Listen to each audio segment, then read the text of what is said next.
Hi guys, in previous lecture we have seen some basic concept like KCL, KVL, series and parallel connection of resistor, inductor and capacitor, and then current division rule, voltage division rule, then source transformation and star delta conversion. In this lecture we will see nodal analysis, mesh analysis and Tellegen's theorem. Okay, let us proceed to nodal analysis. Nodal analysis is done to find the response at any branch in any complex circuit. Suppose I am taking one circuit. This is the circuit in which I have to find the current flowing through this 2 ohm resistor. Okay, then with the help of nodal method we can easily find the current across 2 ohm. So before going into detail in nodal analysis, how to write the nodal equation, I would like to explain one thing. Suppose this is any branch and the potential across this is 5 volt and this node is 2 volt and the resistance is 1 ohm, then current will always flow from higher potential to lower potential. So I can be given by change in potential. What is change in potential across this branch? Change in potential is higher potential minus lower potential upon resistance. Okay, higher potential is 5 volt minus lower potential is 2 volt upon 1, you will get current 3 ampere. See, here you are getting current positive. That means the direction of current you have assumed is same as the original direction. Okay, suppose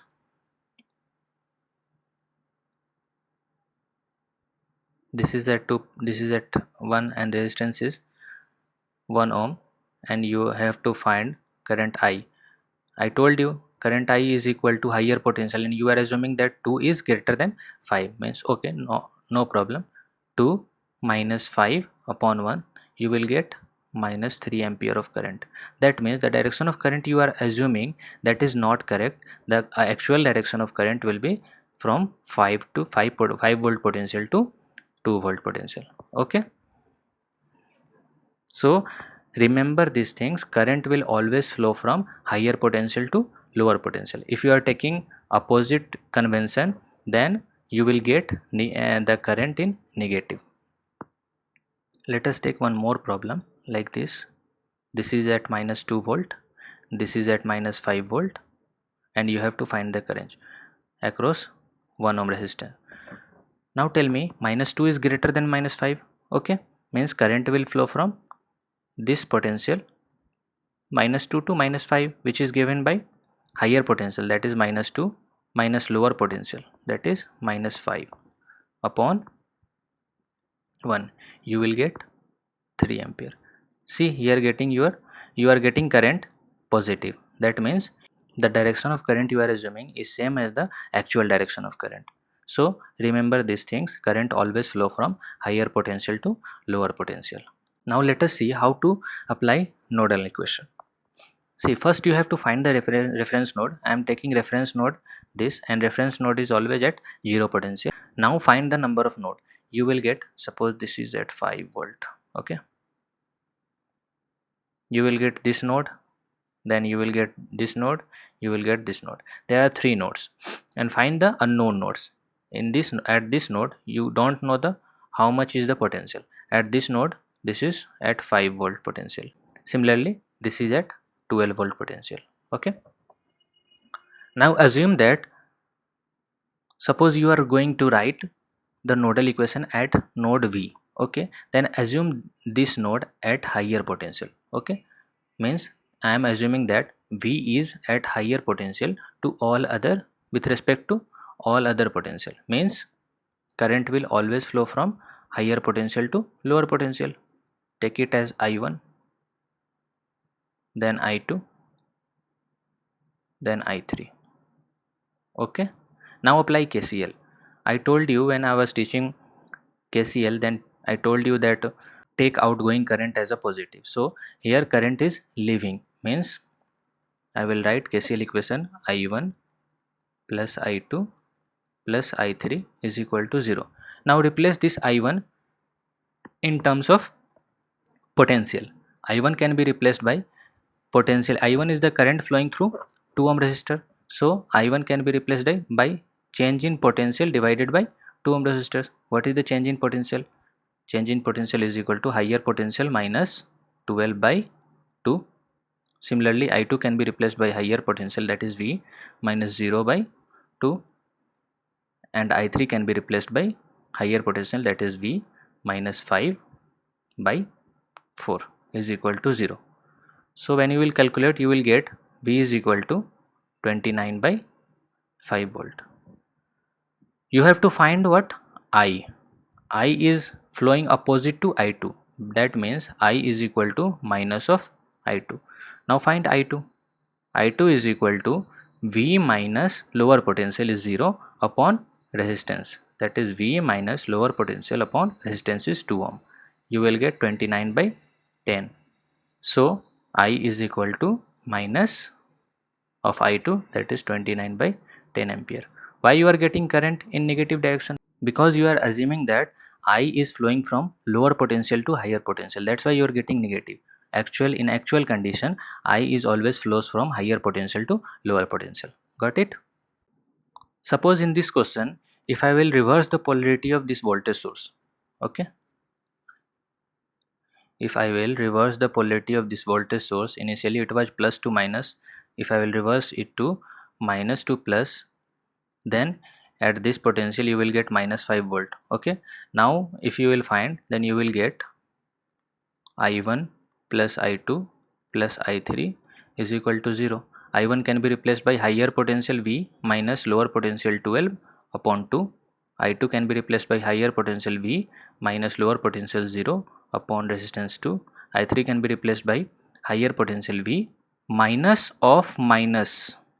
See, higher potential minus lower potential, and lower potential is at minus 5 volt, which I already explained you. So higher potential minus of minus 5 upon 4.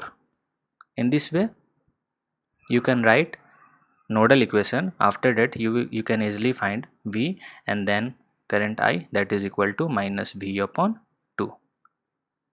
So this is the method to write the nodal equation. Okay, we will take some more problem after learning mesh analysis. Okay, let us look into the mesh analysis. Suppose the same question is given and you have to find the current I through mesh. Okay, in mesh analysis, what we are doing, first we are finding the number of mesh. Mesh is the smallest loop. Like here you are getting 2 mesh. After that we flow the current in either in clockwise direction or anti-clockwise direction. I will flow current in clockwise direction and named as I1. Similarly, in this mesh I will flow the current in clockwise direction and named as I2. Okay, you can flow in anti-clockwise direction also, no problem, but the current direction should be same, either clockwise or anti-clockwise. Okay, now I will apply KVL. Apply KVL in mesh 1. Suppose you are writing mesh equation in mesh 1, then take this current as greater than other branch current. Okay, means if I am writing the mesh equation in mesh 1, then I am assuming that I1 is greater than I2. Okay, after that write KVL. So I will move in clockwise direction from here. If I will move from here, then I will get 2I1. I1 is flowing through this 2 ohm resistor. Then I will get 2I1 minus I2. In this branch, this is the common branch, and in this branch you will get 2 current, that is one is I1 in downward direction and other is I2 in upward direction. So overall 2I1 minus I2.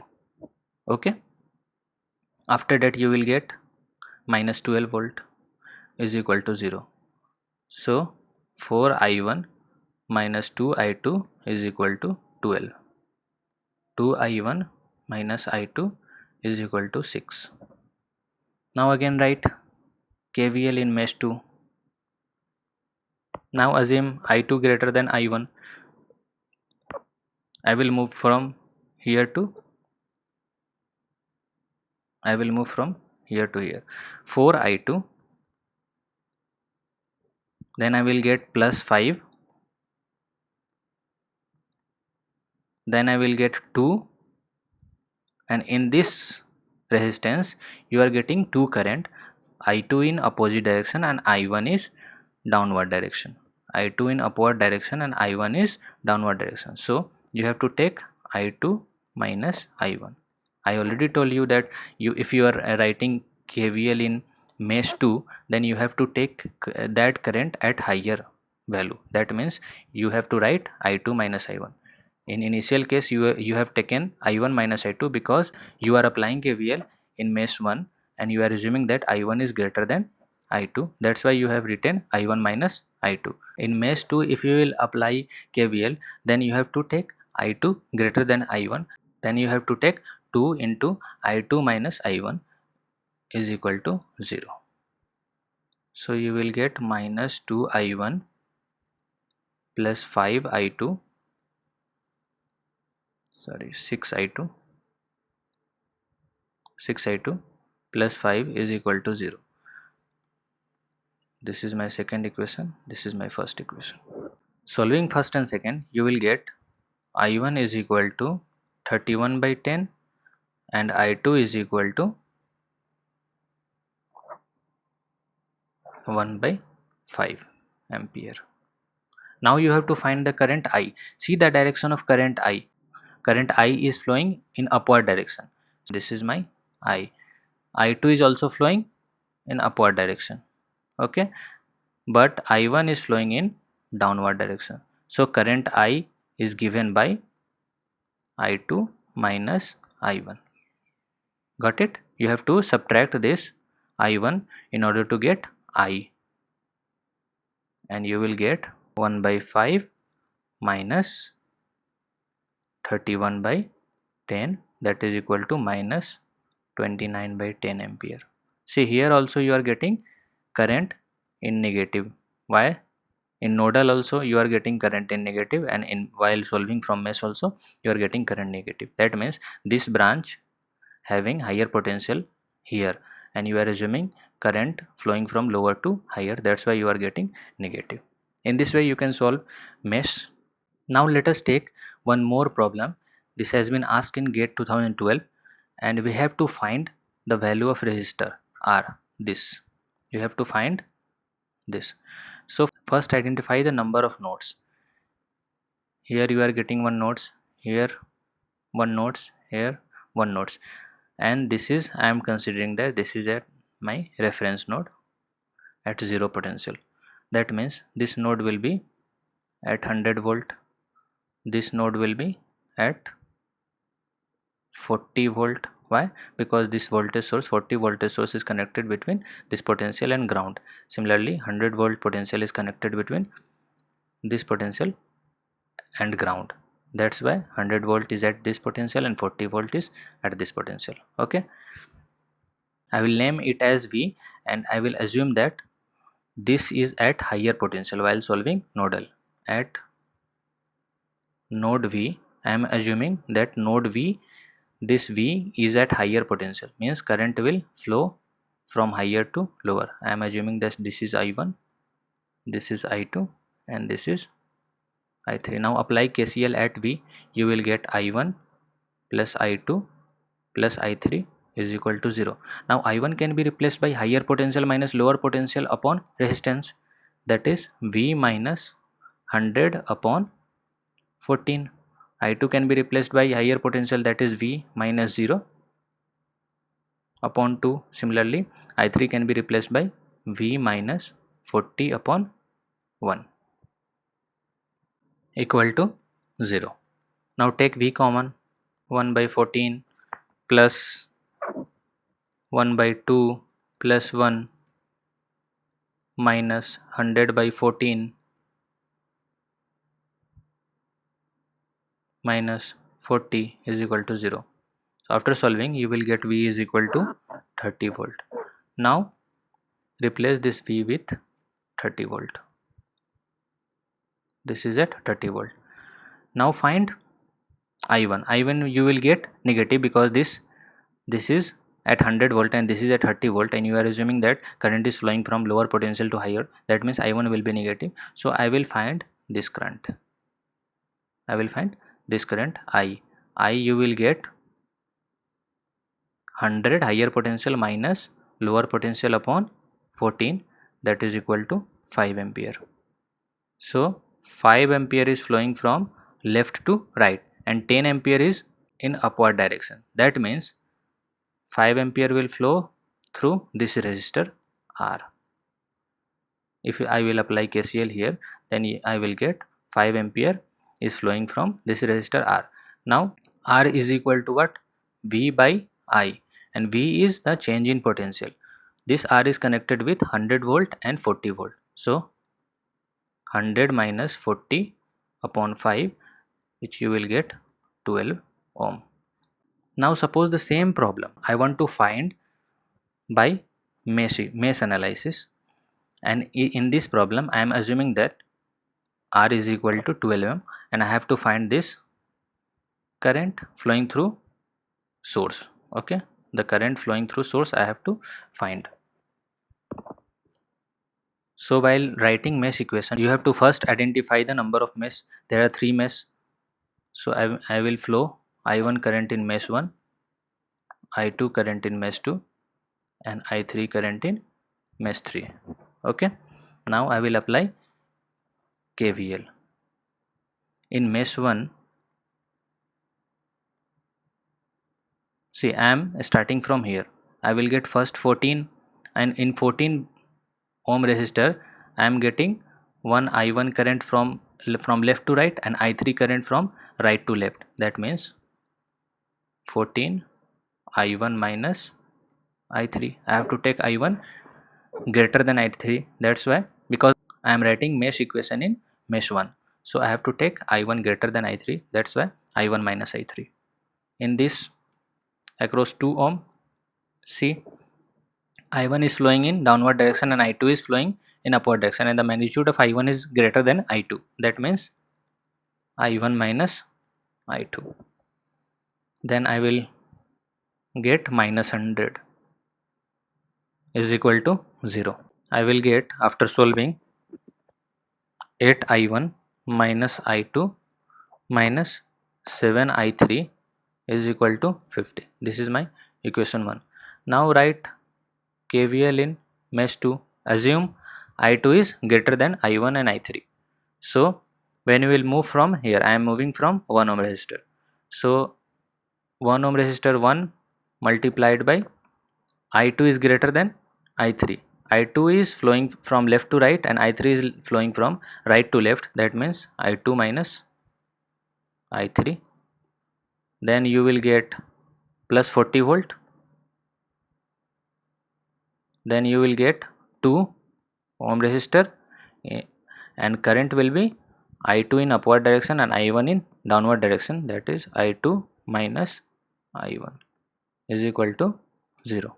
So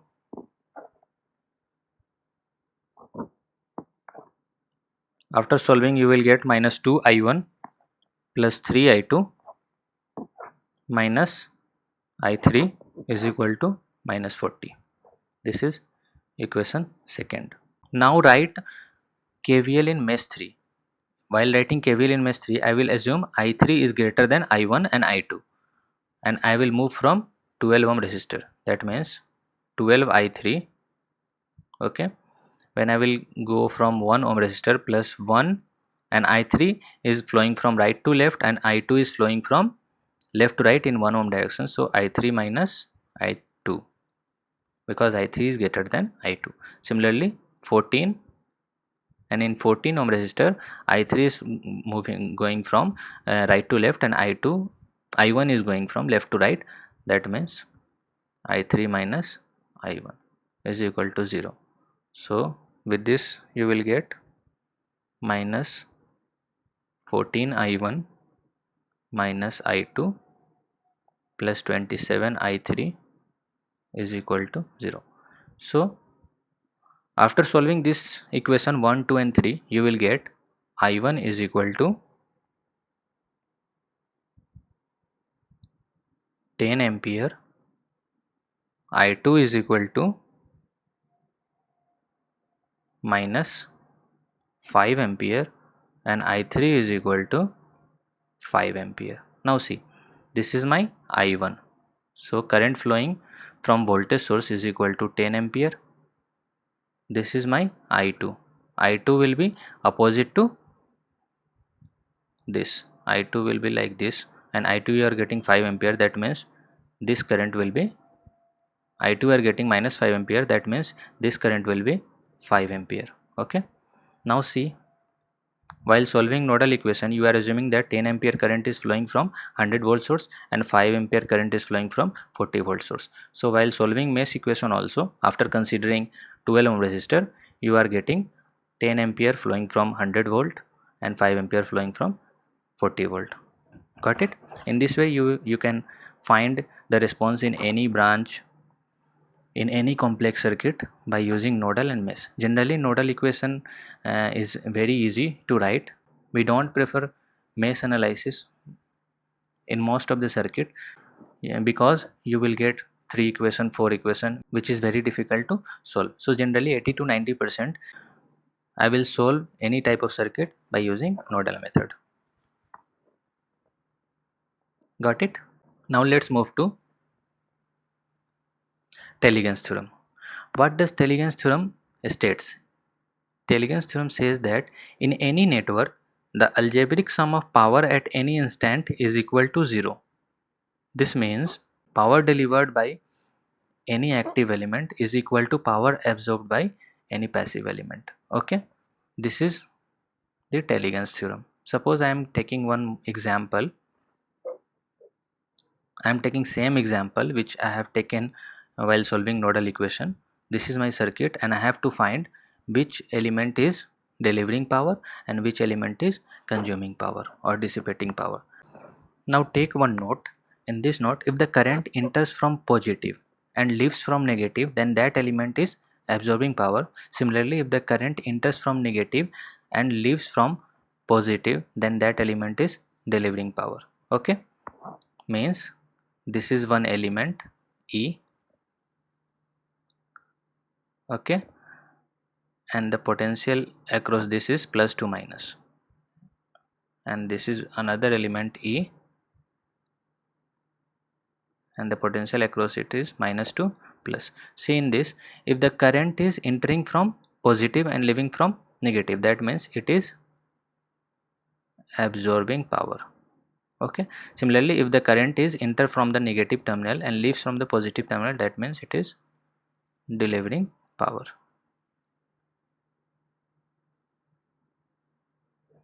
Now find in this circuit which element is absorbing power and which element is delivering power. So we have already find the potential V in the previous problem, which is given by V is equal to 29 by 5 volt. Now see, that is equal to 5.8. Now find the current in each branch. This is at 5.8 volt. This is at 5.8 volt. I already told you that current always flow from higher potential to lower potential, means the direction of current is like this and the voltage drop across this resistor will be like this. Similarly, the direction of current in this branch will be like this and the voltage drop across this will be like this. Now see, this is at 5.8, this is at 5 volt, means current will flow from here and the voltage drop across this is like this.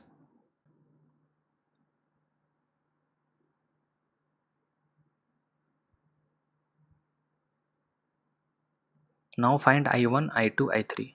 I1 is equal to 12 minus 5.8 by 2. Similarly, I2 is equal to 5.8 by 2 and I3 is equal to 5.8 minus 5, that is equal to 0.8 by 4. This is equal to 3.1. I2 is equal to 2.9 and I3 is equal to 0.2 ampere. Now I already told you that according to Tellegen's theorem, if current is entering from positive terminal and leaving from negative terminal, that element is absorbing power. Means here 2 ohm 2 ohm and 4 ohm resistor is absorbing power.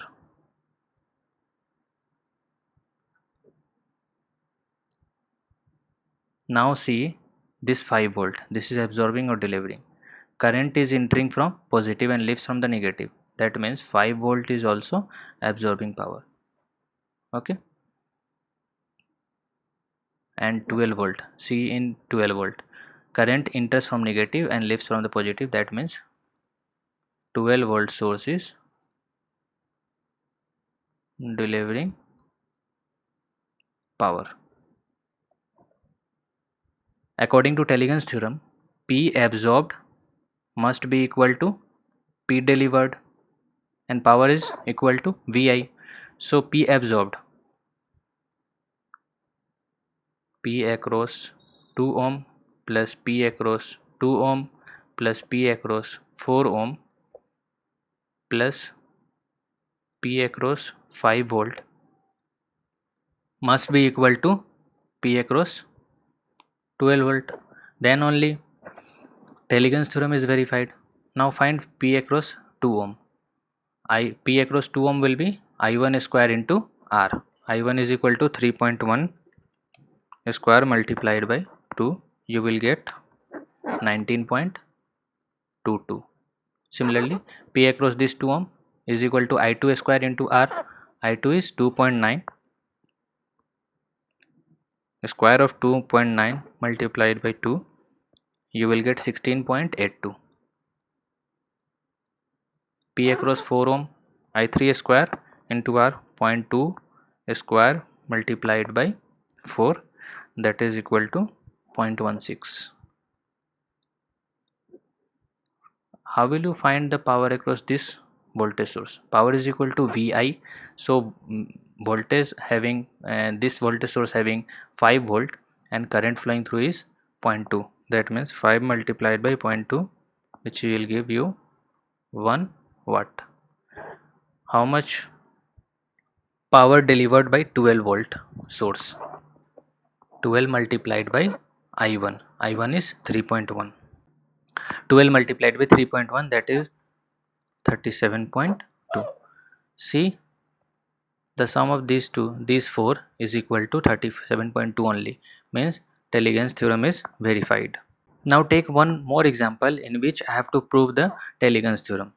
See, in this problem, 10 volt voltage source is connected in parallel with independent current source and in parallel with 1 ohm resistor. Okay, now we don't know which one is absorbing power, which one is delivering power. Remember, R, L, C at a steady state, it always absorb power, either dissipate or absorb or consume power. Okay, resistance always dissipate power. Now find the current across this branch. This is at 10 volt potential. I am taking this as a reference node, so current flowing through this will be 10 ampere, means 10 ampere is current flowing through this, and the potential drop across 1 ohm resistor, the direction of potential drop across 1 ohm resistor will be like this. Okay, 2 ampere is going inward to that node from current source, that means 8 ampere will be from here. The voltage across 1 ohm will be 10 volt. Similarly, the voltage across current source will be 10 volt. Now see which element is absorbing power and which element is delivering power. See, this voltage source is delivering power because current enters from negative terminal and leaves from the positive terminal. This means this is delivering power. Similarly, this current source is delivering power. Why? Because the voltage across the current source is 10 volt and the direction of current is from minus to plus. That means this is also delivering. See, 1 ohm resistor, the current enters from positive terminal and leaves from negative terminal. That means this is absorbing. Now find power. P across 10 ohm is equal to I square R, which you will get 100 watt. P from 10 volt source is equal to 10 volt multiplied by 8 ampere, 80 watt, and P from 2 ampere current source is equal to 10 multiplied by 2, that is equal to 20 watt. So you can see here that P delivered from 2 ampere current source and P delivered from 10 volt source is equal to P absorbed by 1 ohm resistor. Hence Tellegen's theorem is verified. Suppose in the same circuit, if I will increase the value of resistance from 1 ohm to 2 ohm, then see what will happen. The potential across this will be 10 volt, okay, and the potential across this will be 10 volt because 10 volt source is connected parallel to 5 ohm and 2 ampere current source. Now find the value of current in 5 ohm resistor. You will get 2 ampere. Apply KCL at this node. 2 ampere is entering and 2 ampere is moving towards the 5 ohm. That means current flowing this 10 ohm resistor will be 0 ampere. Okay, means this is delivering power, this is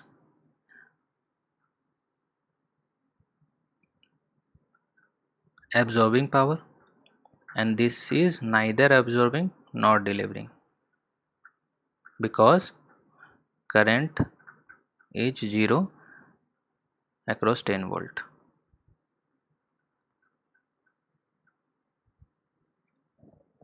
Means this 10 volt source is neither absorbing nor delivering. Got it? P across 5 ohm will be 2k square multiplied by 5, that is equal to 20 watt, and P flows from 2 ampere current source will be 10 multiplied by 2, that is equal to 20 watt. So P delivering must be equal to P absorbed. Tellegen's theorem is verified. This 10 volt current source is neither absorbing nor delivering because the current flowing through this 10 volt source is 0 ampere. Now suppose I increased the resistance from 5 ohm to 10 ohm. Now find the current across it. The voltage drop across it will be 10 volt and the current will be 1 ampere. 2 ampere is entering at that node and leaving is 1 ampere. That means the direction of current in 10 ohm source is reversing. Then only KCL will satisfied at this node. So this will be 1 ampere. Now see which one is delivering power and which one is absorbing power. This is absorbing power. Why? Because the direction of current across 10 ohm is from plus to minus. This is delivering power because the direction of current is from minus to plus. Now see, this 10 volt source is behaving like an passive element. This is absorbing power.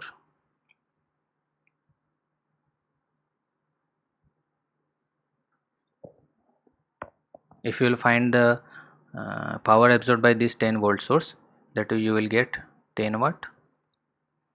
Delivering power you will get 20 watt, and absorbing power across resistor you will get 10 watt. So Tellegen's theorem is verified.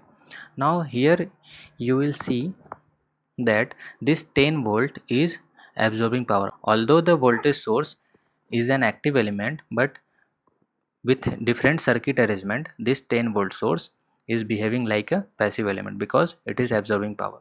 In normal case, all the voltage source and current source are the active element, which we have discussed earlier in lecture number 1, but depending upon the circuit arrangement, it may behave like an passive element. Got it? That's all about this lecture. In the next tutorial we will see some gate previous year problem based on whatever we have studied till now. that is nodal, KCL, KVL, mesh, source transformation. We will see some problem based on that. Okay, for any query you can ask in the comment below, or we have one Facebook group in which you can ask your problem, and for new updates you can subscribe to this channel. Thanks for watching this video.